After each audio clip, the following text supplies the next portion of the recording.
नमस्कार, मैं हूँ प्रमोद पाठक। आप देख रहे हैं पाठक मंडल। आज हम समर्थ रामदास स्वामी के मनाती श्लोक, इसके अगले दो श्लोक के बारे में बताएंगे।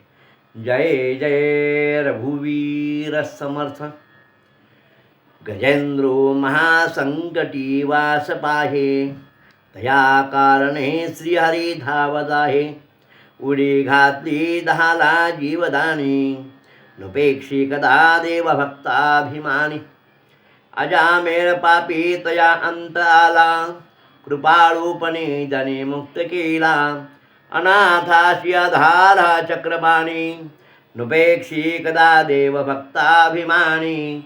जय जय रघुवीर समर्थ। समर्थ रामदास स्वामी ने बहुत सरल और शब्द में कहा है, महासंकटी, गजेंद्र नाम का हत्ती जो हत्तियों के राजा थे, उनका ऐश्वर्य जीवन देखते थे। लेकिन जब तक ऐश्वर्य है, सत्ता है, तब तक सभी उनके साथ रहते। तो समूह का मुख्य होने की वजह से सब समूह को साथ लेके गजेंद्र जाता था। एक दिन ऐसे ही भ्रमण करते करते एक तालाब में पहुंच गया। वहाँ एक मगरमच्छ वहाँ बैठी थी। जो हत्ती गजेंद्र वहाँ राजा वहाँ तालाब में जाने के बाद उन्होंने क्या किया, तो सबसे पहला हत्ती का पैर पकड़ लिया। मगरे के हाथ से उन्होंने अपना ताकत इतना लगाया कि पैर, मगर का पैर छोड़ने के लिए, लेकिन सुसरी का पैर उसका हाथ से नहीं छूटा। तो उन्होंने क्या किया, उनका अपनी ताकत कम पड़ गई, तो अपने रिश्तेदार, अपने सेवक सभी को आवाज़ दिया कि हाँ आइए, मुझे बचाइए, मैं इस बहुत बड़े संकट में पड़ा हूँ।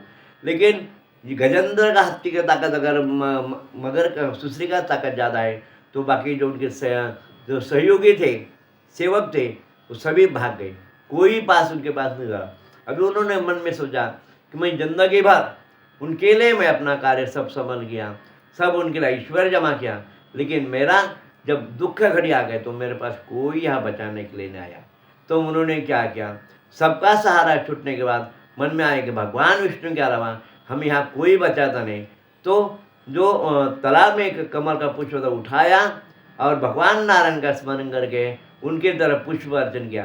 जैसे भगवान ने देखा कि भाई मेरे लिए कोई अंतःकरण से पुकार रहा है, मन से पुकार रहा है, तो तुरंत अपना सब काम छोड़ के भगवान गजेंद्र का जीवदान देने के लिए पहुँच गए।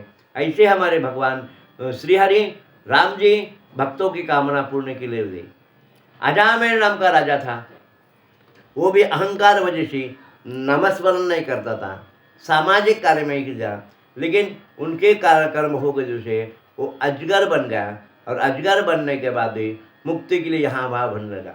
तो भगवान सुखदेव जी ने कहा है कि अजमेर राजा, तुम भागवत की कथा सुनो। भागवत की कथा सुनने से तुम्हारा 7 दिन में मोक्ष हो जाएगा। भगवान नारायण की कथा मनोभाव से उन्हें भागवत कथा सुनी, और उसके आधार भगवान चक्रपाणी ने उनका मुक्ति कर दिया, और अंत में भगवान वैकुंठ में चला जाए। जय जय रघुवीर समर्थ।